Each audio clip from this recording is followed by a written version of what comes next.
Καλώς ορίσατε σε ένα ακόμα podcast της UniAI. I'm all about it.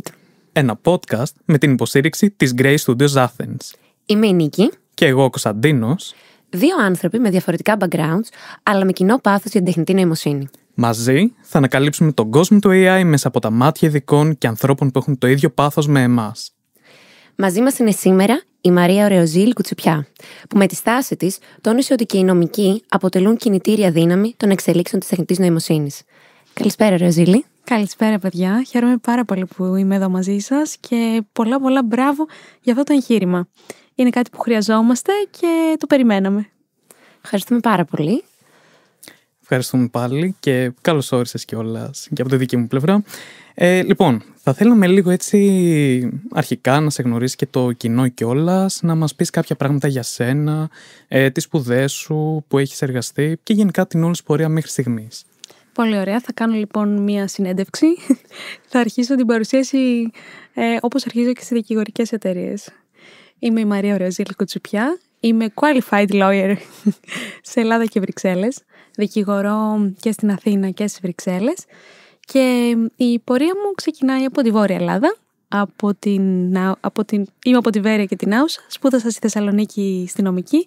Και στη συνέχεια για μεταπτυχιακό κατέβηκα στην Αθήνα και για άσκηση. Εκεί ξεκίνησα με το δημόσιο δίκαιο, το οποίο κατά τη γνώμη μου δίνει ένα μεγάλο εύρος στους νομικούς να πιάσουν διάφορους τομείς δικαιωμάτων, υποχρεώσεων, αρχών. Και στη συνέχεια εντάχθηκα και στο τμήμα της δικηγορικής εταιρείας Κυριακίδης Γεωργόπουλος, μιας δικηγορικής της Αθήνας, αρκετά έτσι μεγάλης, οπότε υπήρχαν και αρκετά challenges. Στη συνέχεια από το διοικητικό τμήμα πέρασα στο φαρμακευτικό τμήμα, έκανα κι άλλο ένα μεταπτυχιακό στο δημόσιο διεθνές, πάλι στο Καποδιστριακό, και εκεί πέρα άρχισα να εξερευνώ τον κόσμο των ιατρικών. Επειδή ξέρω το θέμα μας είναι στην τεχνητή νοημοσύνη, θα φτάσω. Οπότε ξεκίνησα το διδακτορικό μου και έχοντας ένα background φαρμακευτικού δικαίου που σχετίζεται με το διοικητικό αρκετά, γιατί έχει να κάνει με αρχές, με ρύθμιση προϊόντων, με πρόστιμα, άρχισα βλέπω στο διδακτορικό μου λίγο τα εργαλεία με τα οποία το κράτος, γιατί το διδακτορικό μου σχετίζεται με τον τρόπο που λαμβάνουν τα κράτη αποφάσεις και αν αυτές οι αποφάσεις βασίζονται στα δεδομένα ειδικών. Evidence-based, informed decisions. Και οπότε εξερευνούσα τον τρόπο που τα κράτη μπορούν καλύτερα να αξιοποιήσουν τα δεδομένα τους, τα big data.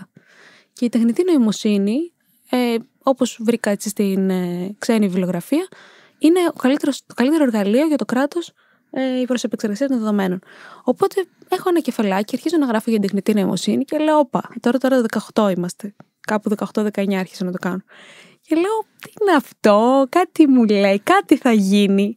Δεν έπαιζε τόσο πολύ, σας το λέω 17-18, πραγματικά δεν το φανταζόμασταν την τροπή που θα έπαιρναν τα πράγματα. Βάζω οπότε αρχίζω να το μελετάω και συνεχίζω με το φαρμακευτικό. Όταν λοιπόν μετά από κάποια χρόνια δούλεψα μετά στο Ευρωκοινοβούλιο, έκανα μια άσκηση εκεί στα όργανα. Πολύ χρήσιμο για όλους, δεν είναι μόνο για τους νομικούς. Έχει τμήματα για όλες τις ειδικότητες. Το λέω επειδή είστε ένα podcast που ευθύνεστε σε νέους. Και αν κάποιος έτσι ενδιαφέρεται για να φύγει έξω, οι θέσεις αυτές, stage λέγονται, Schumann ή Blue Book, είναι ό,τι καλύτερο για οποιαδήποτε εξειδίκευση. Και έκανα αιτήσεις εκεί πέρα, παίρνουν έναν συγκεκριμένο αριθμό ατόμων, με πήρανε, οπότε έφυγα από τη δικηγορική, από το φάρμακο και πήγα να κάνω συμβάσεις στο εξωτερικό. Με πήραν στο νομικό τμήμα συμβάσεων. Εκεί πέρα στην Ευρώπη, στις Βρυξέλλες, υπήρχε ένα μεγάλο buzz ήδη από το 20 για το AI. Όλοι μιλούσαν γι' αυτό, άκουγες παντού να γίνονται κάποια hubs, το privacy πήγαινε λίγο προς το AI. Οπότε γυρνώντας πίσω μετά το stage στη δικηγορική, άρχισα να το δουλεύω λίγο παραπάνω και κλείνοντας το διδακτορικό αποφάσισα να κάνω ένα ακόμα μεταπτυχιακό. Εκεί έκανα Advanced Master στο IPICT και το εξειδίκευσα σε AI και Medical Devices. Οπότε πήρε την κατεύθυνση ηλεκτρονικής υγείας, ας πούμε. Μετά βρήκα τη θέση στις Βρυξέλλες που δουλεύω τα 2 τελευταία χρόνια σε αμερικάνικες δικηγορικές, όπου είδα ότι το AI είναι καθημερινότητα. Εκεί λέω, εντάξει, δεν είναι μόνο θεωρία. Υπάρχουν εταιρείες που το έχουν ενσωματώσει, που θέλουν να το ενσωματώσουν, που κάνουν με αυτό απίστευτα πράγματα και δεν έχουν έρθει στην Ευρώπη ακόμα. Οπότε μπήκα στον κόσμο του AI, μετά έγινε και το ρύθμισης, θα τα πούμε στην πορεία. Και αυτή είναι ως τώρα έτσι μέσα σε άκρηση η πορεία μου. Τέλεια. Τώρα που ανέφερες το ρύθμισης, που είναι ένα Ινστιτούτο, να πούμε, θέλεις να μας μιλήσεις για το έργο του, τι είναι και ποιος είναι ο σκοπός του? Βεβαίως. Ευχαρίστως και είναι η μεγάλη μου το καμάρι. Λοιπόν, το ρύθμιση είναι Ινστιτούτο εθνικό, και το είπαμε εθνικό γιατί αφορά την Ελλάδα, και το οποίο είναι δικαίου, τεχνητής νοημοσύνης, προσωπικών δεδομένων και ψηφιακής διακυβέρνησης. Βάλαμε πρώτη τεχνητή νοημοσύνη γιατί αυτός είναι ο άξονας μας, και γύρω από αυτό γυρνάμε και ως προς τα προσωπικά δεδομένα και ως προς την ψηφιακή διακυβέρνηση, διότι όπως ξέρουμε τέμνει τα πάντα. Το ρύθμιση λοιπόν έγινε 2 χρόνια πριν, το 2022, και το πέρυσι καταφέραμε να βγάλουμε το πρώτο μας κείμενο, τις κατευθυντήριες αρχές, που ήταν και ο βασικός μας στόχος, να ξεκινήσουμε με ένα soft law κείμενο guidance. Ουσιαστικά να φτιάξουμε ένα ρυθμιστικό πλαίσιο στην Ελλάδα πριν από όλους, όσο πιο γρήγορα μπορούσαμε στη βάση των δεδομένων που υπήρχαν, και να δώσουμε στις επιχειρήσεις, στους οργανισμούς, στους ιδιώτες που θέλουν να μάθουν πώς μπορούν να κάνουν deploy, να θέσουν σε εφαρμογή ένα AI σύστημα στην Ελλάδα, ποιοι είναι οι βασικοί κανόνες που πρέπει να τηρούν. Και να ξέρουν ότι υπάρχει ένα φόρουμ συζήτησης. Γιατί μέσα στο ρύθμισης έχουμε νομικούς και έχουμε και τεχνικούς συμβούλους. Οι νομικοί σύμβουλοι είναι δικηγόροι που έχουν μία επαφή με τα ψηφιακά. Επειδή δεν σημαίνει ότι έχεις επαφή με το AI, αλλά μπορεί να έχεις έναν άλλο κλάδο, ο καθένας έχει μια άλλη εξειδίκευση. Οπότε έτσι χωρίσαμε λίγο τα πράγματα και έχουμε αρκετούς νομικούς. Καταλάβαμε ωστόσο, επειδή δεν είμαστε τόσο εγωκεντρικοί, ότι δεν μπορούμε να δουλεύουμε μόνοι μας, οι νομικοί, και θέλουμε άλλους ειδικούς. Και έτσι το ρύθμιση αποτελείται και από τεχνικούς συμβούλους. Οικονομολόγους, έχουμε γιατρούς, έχουμε AI scientists φυσικά, data scientists, κοινωνιολόγους, και δουλεύουμε όλοι παρέα τις αρχές. Παράλληλα με αυτό, έτσι δουλεύουν οι σύμβουλοι. Αυτό είναι το ένα μέρος του Ινστιτούτου. Υπάρχει και το μέρος το ερευνητικό. Έχουμε μια διαπανεπιστημιακή ομάδα. Αυτή τη στιγμή είμαστε 44 παιδιά. Και είναι από όλα τα πανεπιστήμια στην Ελλάδα. Βγάλαμε ένα call που δεν περιμέναμε ότι πραγματικά θα έχει τόση απήχηση. Ήρθαν αρκετοί φοιτητές, προπτυχιακοί και μεταπτυχιακοί, που ενδιαφέρονταν γι' αυτό και δήλωσαν συμμετοχή. Χωριστήκαμε λοιπόν σε 5 ομάδες και κάθε ομάδα έχει άλλο task. Το πιο ενδιαφέρον. Έχουμε πολλά task. Έχουμε κατευθυντήριες για την υγεία, θα βγάλουμε paper σχετικά με τη ρομποτική, τη ιατρική. Έχουμε την ομάδα που ενδιαφέρεται για την παιδεία, γιατί είναι ένας άλλος τομέας πολύ βασικός με το AI. Και έχουμε και την ομάδα που φτιάχνει cyber security φυσικά. Η ασφάλεια είναι νούμερο 1 σε όλο το κομμάτι των ψηφιακών εφαρμογών.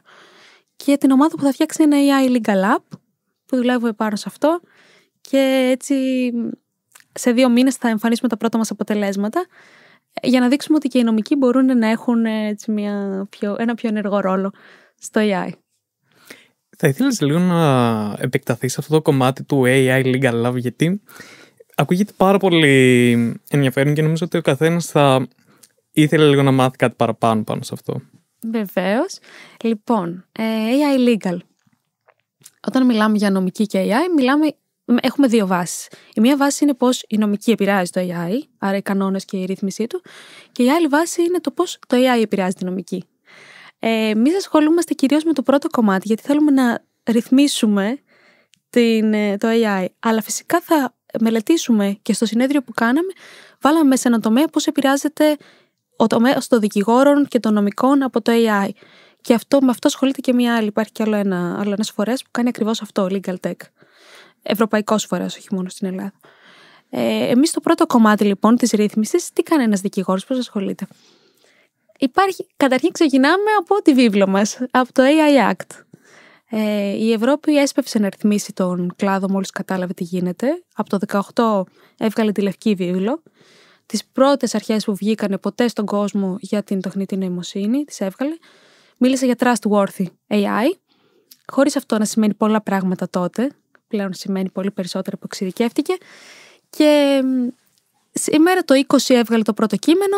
Έχει ψηφιστεί αυτή τη στιγμή το AI Act μετά από πολύ buzz. τρίλογο, διαφωνίες, είχαμε και κάποια έτσι από πίσω κόντρες χωρών, είχαμε διάφορα έτσι κοτσομπολιό στις Βρυξέλλες. Τελικά αυτοψήφισαν, συμφώνησαν όλοι και έφτιαξαν το πρώτο κείμενο που ρυθμίζει τόσο το AI που παράγεται μέσα στην Ευρώπη, όσο και το AI που παράγεται έξω από την Ευρώπη, αλλά θέλει να εισέλθει και να ενεργοποιηθεί στην Ευρώπη, να πάρει δεδομένα Ευρωπαίων, όπως λειτουργεί και το GDPR. Οπότε ο νομικός ποιος είναι ο ρόλος του? Να ερμηνεύσει, να διαβάσει, να καταλάβει τις ρυθμίσεις, να ερμηνεύσει τις ρυθμίσεις και σε κάθε κλάδο, αν μπορέσει να εξειδικεύσει ποιοι είναι οι βασικοί κανόνες που πρέπει να τηρούνται.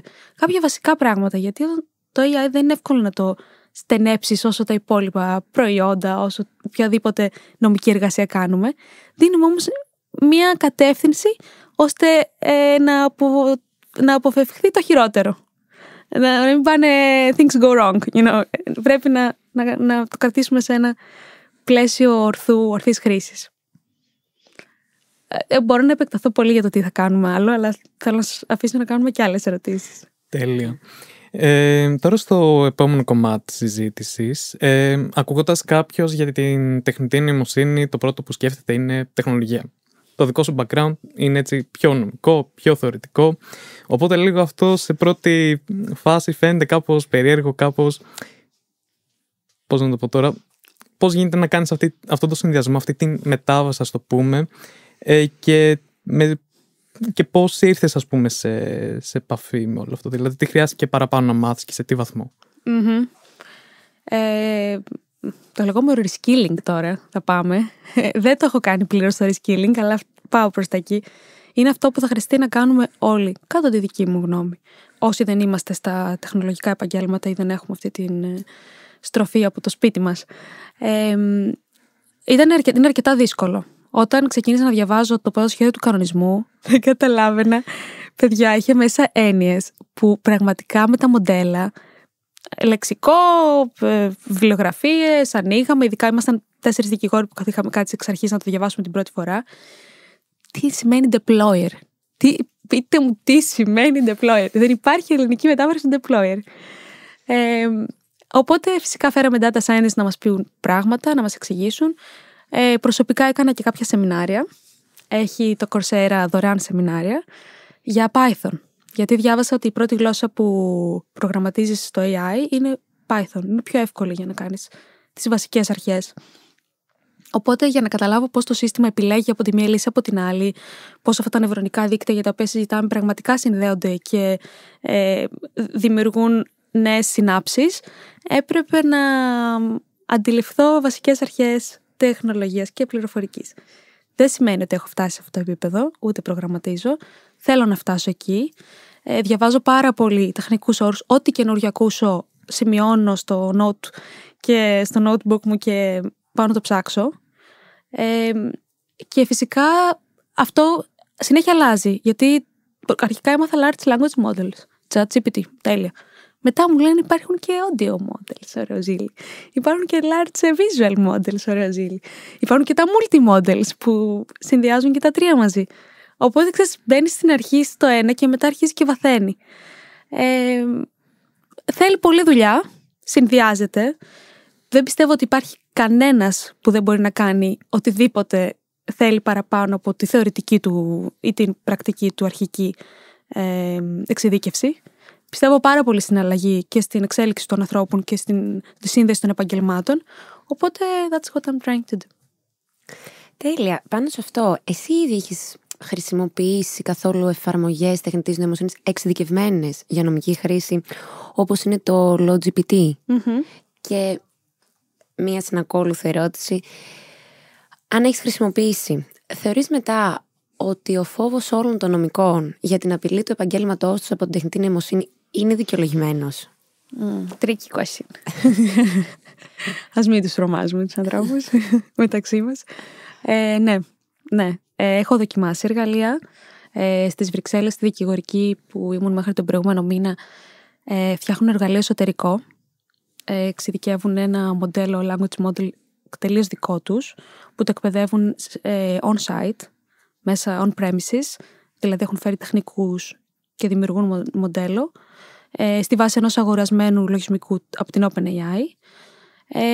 Αλλά έχω δοκιμάσει και άλλα, γιατί μας στέλνουν πολλές εταιρείες, έτσι, μικρές ή μεγαλύτερες, κυρίως startups, μας στέλνουν demo. Οπότε τα δοκιμάζαμε. Ένα από αυτά είναι το LoadGPT, αλλά ένα άλλο που μου άρεσε, δεν λέω ότι δεν είναι καλό, ένα άλλο που δοκίμασα και ήταν πιο χρήσιμο για την ευρωπαϊκή νομολογία, νομοθεσία, τα πάντα, ήταν το Curated AI. Το Curated AI βασίζεται στο ChatGPT-4, αλλά σε πληρωμένη έκδοση ειδική για να προγραμματίζει πάνω της, όχι αυτή που χρησιμοποιούμε εμείς. Και αυτό ουσιαστικά είναι ένας βοηθός. Το ρωτάς και σου απαντάει κανονικά, όπως κάνουν οι πελάτες. Εκεί ξεκινάμε να αναρωτιόμαστε εμείς τι θα απογίνουμε. Οι associates, οι junior associates, οι trainees. Λοιπόν, θα επηρεάσει πάρα πολύ, κατά τη γνώμη μου. Πάρα πολύ. Και όποιος δικηγόρος δεν το υιοθετήσει, θα μείνει πίσω.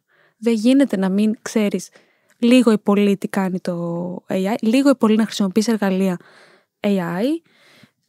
Θα είμαστε δικηγόροι δύο ταχυτήτων. Θα είναι οι δικηγόροι που αρνούνται και λένε όχι, εγώ έτσι το κάνω, και οι δικηγόροι που θα κάνουν την ίδια δουλειά μέσα σε 10 λεπτά. Εάν δεν αντικατασταθούμε και μέχρι να αντικατασταθούμε. Είναι μια έρευνα από το Harvard που βγήκε και λέει ότι το δικηγορικό επάγγελμα, το νομικό, όχι απλά δικηγορικό, είναι μέσα δικαστές, νομικοί σύμβουλοι, τα πάντα, θα επηρεαστεί κατά 45%, δηλαδή πολύ περισσότερο από άλλα επαγγέλματα και σε χρονικό σημείο πολύ νωρίτερα από ό,τι τα υπόλοιπα επαγγέλματα. Γιατί το επάγγελμά μας των νομικών περιλαμβάνει δύο ιδιότητες. Το πρώτο είναι ότι έχει μεγάλη κατηγοριοποίηση των δεδομένων. Το δίκαιο, το τι πάει που, όποιος αυτό, η ποινή είναι αυτή. Και το δεύτερο είναι ότι έχει πολλή απομνημόνευση. Άρα μπορείς να πετάξεις κώδικες μέσα.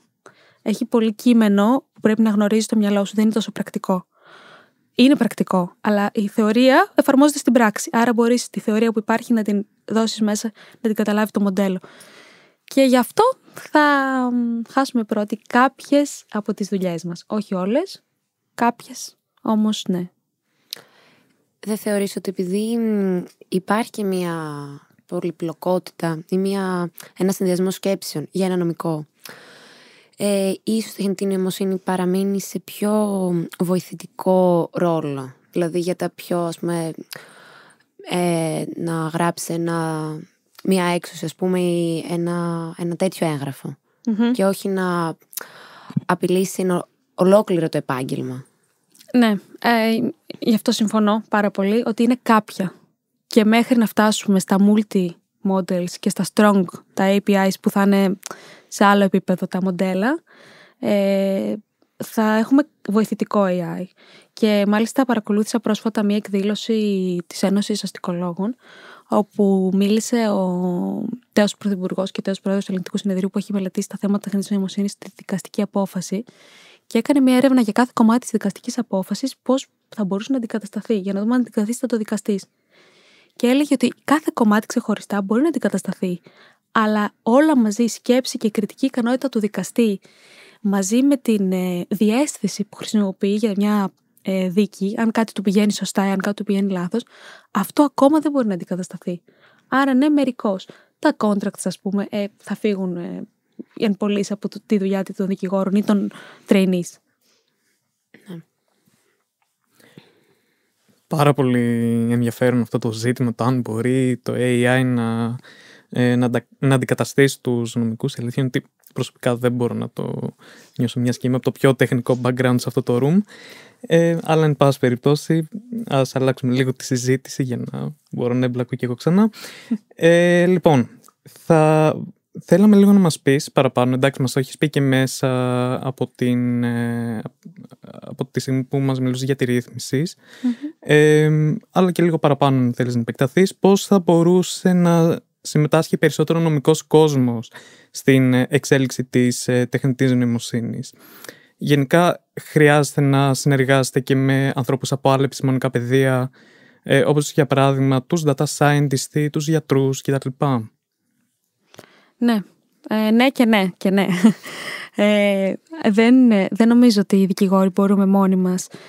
Όπως και ο data scientist δεν μπορεί μόνος του. Αν πάει να κάνει και ο AI engineer αυτή τη στιγμή ένα νέο μοντέλο και δεν βάλει μέσα κανέναν κανόνα privacy by design, δεν κοιτάξει να δει πώς θα το κάνει secure, trustworthy, robust το προϊόν του, θα έχει μείνει έξω από το AI Act. Όταν θα έρθει να ελέγξει το κάθε notified body για τη χρήση που θα έχει κάνει, θα το σταματήσει. Οπότε και ο ένας χρειάζεται τον άλλον και ο άλλος τον έναν. Οπότε, ναι, λοιπόν, το νομικό επάγγελμα είναι απαραίτητο να μπει στο διάλογο, γιατί πρέπει να κρατήσει τα όρια. Οι νομικοί τι κάνουμε? Εφαρμόζουμε τους κανόνες. Βάζουμε τους κανόνες, η νομοθετική λειτουργία, και τους εφαρμόζουμε. Τους ερμηνεύουμε και βρίσκουμε και τα παραθυράκια μας. Πώς θα λειτουργήσει αυτό. Εάν δεν υπάρχουν οι νομικοί, το AI έχει απίστευτο potential, όπως όλοι ξέρουμε. Αυτοί οι κίνδυνοι που ακούμε θα γίνουν πραγματικότητα. Όταν κάτι αφήνεται ανεξέλεγκτο, εκεί πάει. Γιατί, όπως ξέρουμε, οτιδήποτε καινούριο χρησιμοποιείται προς την αρνητική του χρειά, όσο χρησιμοποιείται και προς τη θετική. Άρα ήδη βλέπουμε προβλήματα παραβατικότητας, απάτης, fake, πορνογραφικού υλικού, κάθε είδους, κλοπές online, με AI. Άρα οι δικηγόροι έχουμε πολλές ιδιότητες εδώ πέρα. Αφού εξοικειωθούμε με το AI, και δεν λέω να γίνουμε όλοι AI legal experts, λέω να έχουμε μία άποψη των πραγμάτων. Κάποιοι θα γίνουν και AI legal experts, γιατί οι εταιρείες θα χρειάζονται AI legal experts. Με βάση το AI Act, πρέπει ο καθένας, η κάθε εταιρεία που χρησιμοποιεί AI, να έχει μέσα έναν expert officer. Άρα ποιος θα είναι αυτός? Μπορεί να είναι legal, μπορεί να είναι data που να έχει legal background. Θέλουμε κάποιον να τηρεί τους κανόνες. Αλλά είναι και η άλλη πλευρά. Θα υπερασπιστείς την εταιρεία, θα πας να καταθέσεις μια μήνυση κατά ενός συστήματος AI, κατά ενός deployer συστήματος AI εννοώ. Πρέπει να ξέρεις γιατί μιλάς εκείνη τη μήνυση, ακόμα και αν είσαι ποινικολόγος. Άρα είμαστε παντού, να μην το πολυλογώ, και θα παίξει ρόλο και στο μέλλον, όπως είπα, από διάφορες κατευθύνσεις. Τώρα, παράλληλα, η ερώτηση ήταν πώς θα επηρεάσει το νομικό επάγγελμα, έτσι. Βασικά το πώς οι νομικοί θα συνδιαμορφώσουν αυτή την εξέλιξη τεχνητής νοημοσύνης. Και εκεί ήθελα να πάω στο ρύθμισης και να πούμε ότι ακριβώς αυτό το κενό που υπάρχει αυτή τη στιγμή προσπαθεί να καλύψει το ρύθμισης, που θα καλυφθεί, αλλά για να μην καλυφθεί πρόχειρα. Εγώ έμαθα ή έβγαλε κάποιες κατευθυντήρες κάποιους, να έχουμε έναν συγκροτημένο διάλογο οι νομικοί μεταξύ μας και σε μια ομάδα να μπούμε στη συζήτηση με κοινές απόψεις. Είναι πάρα πολύ ωραίο να μαζευτούν οι legal tech, η digital world, η homo digitalis, οι ρύθμισης, να συζητήσουμε οι νομικοί και να πούμε συμφωνούμε όλοι ότι ο deployer είναι ο υπεύθυνος αυτός, ή ο deployer είναι αυτός που επεξεργάζεται, είναι ο υπεύθυνος. Ποιος είναι να συμφωνήσουμε και να βγάλουμε το πλαίσιο μαζί με την Ευρώπη, ώστε να έχουμε κοινές κατευθύνσεις και να δώσουμε και στην αρχή, στην όποια αρχή έρθει, να δώσουμε και εμείς ένα boost. Οπότε θα υπάρχει επικοινωνία των αρχών με τους φορείς της κοινωνίας, με τους δικηγόρους που είναι on the field, οι οποίοι είναι αυτοί που θα εφαρμόσουν, αυτοί που θα έχουν τα προβλήματα, αυτοί που θα συμβουλεύουν τις εταιρείες, και μέσα σε αυτό το διάλογο θα παραμείνουμε προστατευμένοι ως πολίτες. Αυτός είναι ο τελικός στόχος. Όχι ότι φοβόμαστε τους κινδύνους, αλλά είναι καλό να τους βλέπουμε από πριν. Και με τη συνεργασία όλων των επιστημονικών πεδίων θεωρώ θα γίνει μια καλύτερη αντιμετώπιση οποιονδήποτε πιθανών κινδύνων. Τώρα θέλω να βάλουμε κεντρικό άξονα λίγο την Ελλάδα πάνω στο θέμα της τεχνητής νοημοσύνης. Θεωρείς ότι έχει πάρει έγκυρα αποφάσεις πάνω στα ζητήματα της τεχνητής νοημοσύνης σε σχέση με την Ευρώπη, σε σχέση με την Αμερική? Και τώρα η Ελλάδα σε ποιο στάδιο βρίσκεται νομικά πάνω στην τεχνητή νοημοσύνη? Λοιπόν, η Ελλάδα από δύο απόψεις να τη δούμε, και ως μέλος της Ευρώπης και μόνη της, θεωρώ, δική μου άποψη, ότι είναι σε πολύ καλό δρόμο. Το ότι είμαστε σήμερα εδώ και μιλάμε σε αυτό το podcast πριν ψηφιστεί το 11 Απριλίου, ψηφίζει το κανονισμός AI Act, σημαίνει ότι είμαστε μπροστά. Μιλάμε για νομικές εξελίξεις που θα έρθουν, που θα εφαρμοστούν, και αυτό δεν συμβαίνει πολύ συχνά στη χώρα μας. το ξέρετε πολύ καλύτερα και εσείς και εγώ, ότι συνήθως μας προλαβαίνουν οι εξελίξεις. Ήρθε μια οδηγία, ένας κανονισμός. Έλατε να συζητήσουμε τι θα κάνουμε. Τώρα είναι ένα κράτος το οποίο έχει μπάζ. Και αυτό δεν το λέω μόνο εγώ, το ακούμε και έξω. Ήμουν σε μια συζήτηση με έναν επίτροπο, με έναν officer της Επιτροπής, ο οποίος είναι υπεύθυνος για το AI σε research κομμάτι της Επιτροπής και μαζεύει ομάδες ειδικών. Και μου έλεγε ότι, λέει, η Ελλάδα θα μπορούσε να είναι, λέει, αυτή τη στιγμή είναι το Λονδίνο που ανεβαίνει πολύ έντονα, είναι η Πορτογαλία που το τρέχει πολύ σαβόνα, τρέχει πολύ διάφορα. Η Ισπανία, εντάξει, ήταν και αρχική χώρα που έτρεξε τον κανονισμό, οπότε είναι αυτοί που έπρεπε να κάνουν τα υποδείγματα, το πρώτο sandbox για να τρέξει ένα AI σύστημα. Έκανε πολλά πρώτα πράγματα. Λέει και η Athens λέει, could be the hub. Λέει, if you could help your traffic get better. Λέω το traffic μας δηλαδή μόνο μένει να αλλάξουμε. Αλλά και μόνο που είχε την Αθήνα στο ραντάρ. Μπορεί να το είπε επειδή είμαι Ελληνίδα, αλλά δεν μας κάνουν τη χάρη. Οπότε νομίζω ότι είμαστε στη συζήτηση.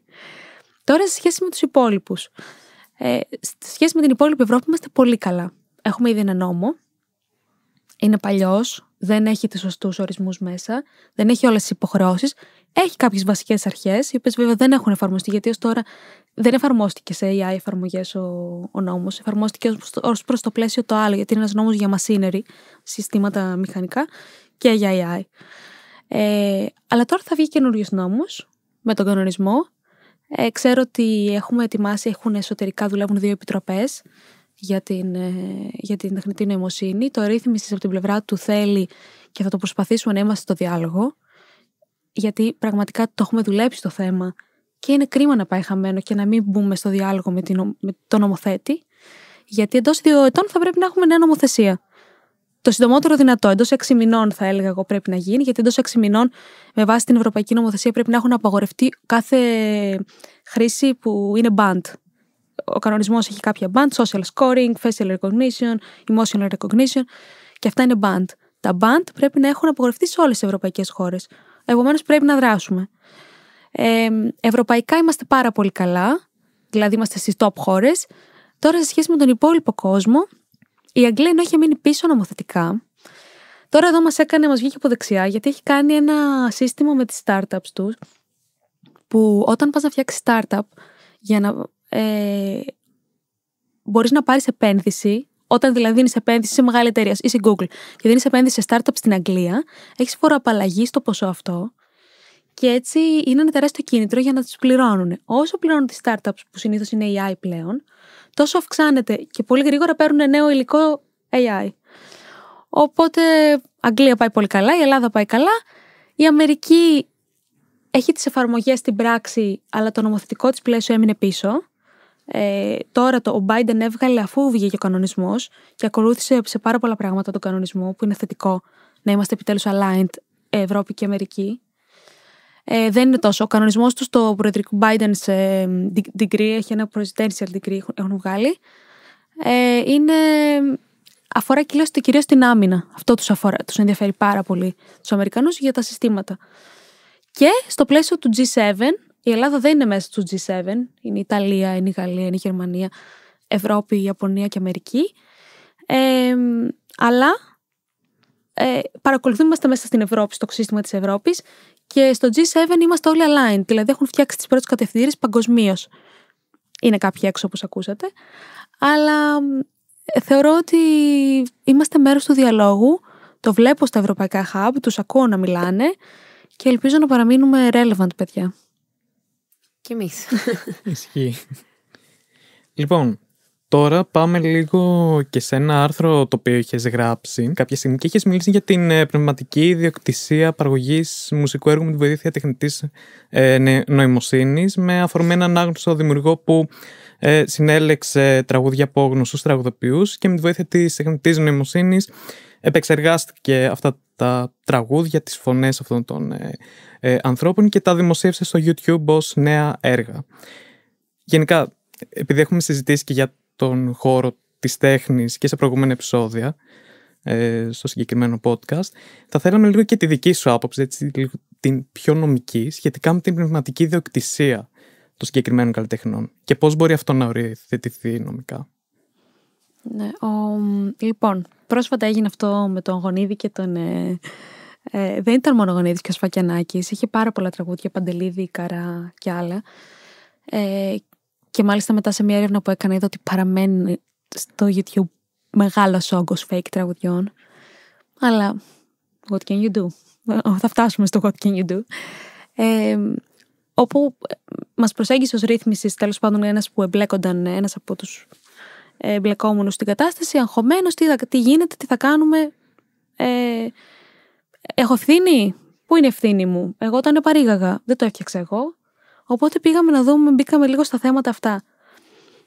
Θα ξεκινήσω ότι νομικά αυτή τη στιγμή είναι ανεπίλητα. Περιμένουμε την ομολογία.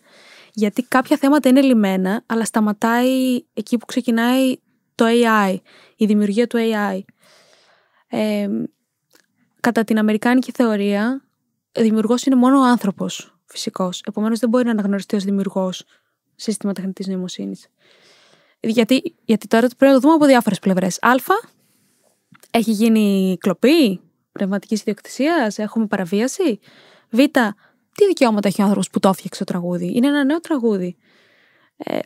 Ας πούμε, είναι μια δημιουργία που ήταν ένα puzzle. Είχαν βάλει φωνή Γονίδη, Σφακιανάκη, όπως το έκαναν και με τον Drake και με τη Rihanna το έκαναν, το είδα μετά. Πήραν φωνή τραγουδιστών, έβαλαν στίχους άλλου στιχουργού κανονικούς, δεν τους δημιουργήσε το AI, και έβαλαν που το είχε τραγουδήσει, παραβίασαν και τον τραγουδιστή, δηλαδή τα δικαιώματα του τραγουδιστή που το είχε τραγουδήσει πρώτη φορά και είχε κλείσει με αυτόν τα δικαιώματά του. Οπότε από 3 διαφορετικές πλευρές ήταν οι παραβιάσεις, και το ερώτημα είναι ποιος την κάνει. Η εύκολη απάντηση είναι αυτός που δημιουργεί το AI, την AI δημιουργία. Αυτός όμως θα έρθει και θα πει ότι η δημιουργία που έκανε ήταν δίκαιη χρήση. Ουσιαστικά πήρα το δικό σας τραγούδι, το άκουσα και εκπαίδευσα, αυτή η εκπαίδευση του μηχανήματός μου δεν ήταν παράνομη. Ήταν νόμιμη χρήση. Πολλά τα επιχειρήματα, αν είναι νόμιμη ή παράνομη. Φυσικά η New York Times, φυσικά ο κάθε τραγουδιστής θα πει ότι δεν ήταν νόμιμη χρήση, γιατί ήταν επεξεργασία παράνομη, που απαγορεύεται όταν είναι κάτι copyrighted. Αυτοί θα πούν ότι τώρα είναι στα courts, αυτή τη στιγμή είναι στην Αμερική, ήδη περιμένουμε την ομολογία, η οποία θα καθορίσει τα πράγματα, πιστεύω, σε παγκόσμιο επίπεδο. Με την αγωγή που έχει κάνει η New York Times και άλλες, και τώρα γίνεται και σε επίπεδο ταινιών, έμαθα, για δημιουργία χαρακτήρων και εφέ που πήραν από άλλες ταινίες και τις πετάξαν μέσα σε καινούργιες ταινίες. Οπότε θα δούμε τι θα πούν ως προς το τι παραβιάζεται, τι πρέπει να δίνεται, γιατί η γνώμη μου νομικά είναι ότι θα πρέπει να υπάρχει ένα licensing. Να υπάρχει ένας τρόπος που θα βρεθεί αυτός ο τρόπος εν ευθέτω χρόνο, θεωρώ, τόσα πράγματα βρίσκουμε, να πληρώνεται αυτός που παίρνουν κάτι από αυτόν. Ή να μπορεί να κάνει ban, έτσι όπως γίνεται και στα τραγούδια. Σε ένα τραγούδι, όταν τραγουδάς, μπορείς να δώσεις δικαίωμα στο YouTube να το παίζει και να πληρώνεις σε κάθε κλικ ή με κάθε views, ανάλογα με τα views των διαφημίσεων, ας πούμε. Ή μπορείς να κάνεις ban, να πεις ότι το δικό μου τραγούδι δεν θα βγαίνει στο YouTube, θα βγαίνει μόνο εκεί. Να βάλεις όρο, δεν είναι ban, είναι ένας όρος στο συμβόλαιό σου με την δισκογραφική, το YouTube ή οτιδήποτε. Κάτι αντίστοιχο με terms and conditions, standardized, θα πρέπει να γίνει και στα υπόλοιπα. Τώρα, τι γίνεται όταν δημιουργούνται παράνομα υλικά? Γιατί τώρα δημιουργήθηκε ένα νέο τραγούδι, άρα ας πούμε ότι θα μπορούσε ο Καράς και ο Γονίδης να πληρωθούν κάπως που χρησιμοποιήθηκε η φωνή τους. Αν όμως γίνεται μια παράνομη δραστηριότητα με τη φωνή τους, τι γίνεται εκεί? Πληρώνονται? Γιατί δεν υπάρχει πληρωμή. Εκεί πρέπει να έχουν ένα take down δικαίωμα. Κατεβάστε το τώρα. Αυτό το προσφέρει το DSA. Έχουμε την άλλη νομοθεσία, Digital Service Act, το οποίο τρέχει παράλληλα με το AI Act. Δεν το πήραμε πολύ χαμπάρι γιατί δεν λέγεται AI, αλλά ουσιαστικά απευθύνεται και αυτό σε εφαρμογές AI. Στις μεγάλες πλατφόρμες όμως, και τους υποχρεώνει να κάνουν τους αστυνόμους στα υλικά που είναι παράνομα πάνω στην πλατφόρμα. Κάτι τέτοιο μπορεί να θεωρηθεί και ένα deepfake, βίντεο ή ακουστικό. Και τώρα θα ξεκινήσει να ισχύει αυτός ο νόμος από το Φεβρουάριο για όλες αυτές τις πλατφόρμες, να δούμε πώς θα τον εφαρμόσουν. Αν θα τον εφαρμόσουν, είναι για την Ευρώπη. για τις πλατφόρμες που ανοίγουν στην Ευρώπη. Επειδή πολυλογώ, πάμε πίσω στα copyright, συγγνώμη. Και από την άλλη πλευρά, το αν προστατεύεται η δημιουργία του AI, έχουν ήδη προσπαθήσει. Τα κριτήρια που τίθενται από τη θεωρία είναι αν έχει ένα innovative effect, δημιουργεί κάτι καινούργιο, δημιουργεί κάτι πολύ ίδιο με κάτι άλλο, και ποιος είναι ο βαθμός που έχει επέμβει ο δημιουργός του AI στα δεδομένα που του έδωσε. Τα δεδομένα εκπαίδευση μπήκαν και βγήκαν όπως είναι ή έχει κάνει κάτι μέσα. Αυτά προς το παρόν. Έχουμε χρόνο για μια τελευταία ερώτηση. Τέλεια. Μας ανέφερε στην αρχή ότι έχεις ασχοληθεί και με τον τομέα της υγείας σε συνδυασμό με την τεχνητή νοημοσύνη. Θα θέλαμε πάνω σε αυτό να μας πεις πώς με εφαρμογές τεχνητής νοημοσύνης μπορούν να προβλεφθούν ασθένειες που μπορεί ο άνθρωπος να έχει εκδηλώσει κάποια συμπτώματα και τι δεδομένα χρησιμοποιούνται πάνω για τέτοιες δράσεις. Και λίγο με τα προσωπικά δεδομένα υπάρχει ένας πανικός, μπορώ να πω, σχετικά με πώς χρησιμοποιούνται από την τεχνητή νοημοσύνη. Προβληματισμός. Βεβαίως. Λοιπόν, ο τομέας της υγείας είναι η νούμερο 1 επένδυση που κάνει το AI. Δηλαδή, οι επενδύσεις των εταιριών στο AI είναι κυρίως στον τομέα του φαρμακευτικού. Οπότε πέφτουν πολλά λεφτά για να μπει μέσα και να ενσωματωθεί στις λειτουργίες τους. Γι' αυτό και το πρώτο πράγμα που μπορείς να ασχοληθείς ως δικηγόρος, αν θες να κάνεις AI, είναι με τις φαρμακευτικές και με τις εταιρείες τεχνολογιών υγείας. Προβληματισμός με τα προσωπικά δεδομένα. Είναι μεγάλος. Το συζητούσα πρόσφατα με έναν ειδικό και μας έλεγε ότι τίποτα δεν είναι ασφαλές με το AI. Ακόμα. Γιατί βασιζόμαστε σε μοντέλα που αλληλεπιδρούν μεταξύ τους και μαθαίνουν. Δεν είμαστε σίγουροι ποια είναι τα τείχη. Όταν μιλάμε για δεδομένα υγείας, μιλάμε για ευαίσθητα δεδομένα. Ειδική κατηγορία δεδομένων. Άρα, όταν χρησιμοποιήσει, ας πούμε, κάποιος. Τώρα, ας πούμε, ότι μπαίνει ένας συμβηματοδότης με AI μέσα. Και έρχεται στην Ευρώπη και σου λέει: θέλω να κυκλοφορήσω. Πάμε να δούμε πώς θα γίνει αυτό. Ξεκινάμε με τη βασική νομοθεσία, MDR, πώς θα συμμορφωθείς ως ιατροτεχνολογικό προϊόν. Ό,τι θα έκανες και πριν. Έλα όμως που έχεις να αξιολογήσεις ένα ακόμα στοιχείο, και το AI. Πώς αξιολογείς το AI στην υγεία? Το AI στην υγεία είναι υψηλού ρίσκου όταν χρησιμοποιείται. Άρα χρειάζεται συγκεκριμένες προφυλάξεις, χρειάζεται πιστοποίηση, χρειάζεται report, χρειάζεται transparency, υποχρεώσεις του AI. Ένα από αυτά είναι φυσικά η ιδιωτικότητα. Η ιδιωτικότητα δεν εξασφαλίζεται απολύτως αυτή τη στιγμή όταν χρησιμοποιούνται. Οπότε, όταν θα βάλεις το βηματοδότη και θα ρυθμίσεις μέσα και θα βάλεις την ηλικία αυτού που θα πάρει το εμφύτευμα και θα βάλεις μέσα το πρόβλημα που έχει και αυτό θα παίρνει στοιχεία από το περιβάλλον που ζει, από τα κιλά που ανεβοκατεβάζει, από αυτά που τρώει,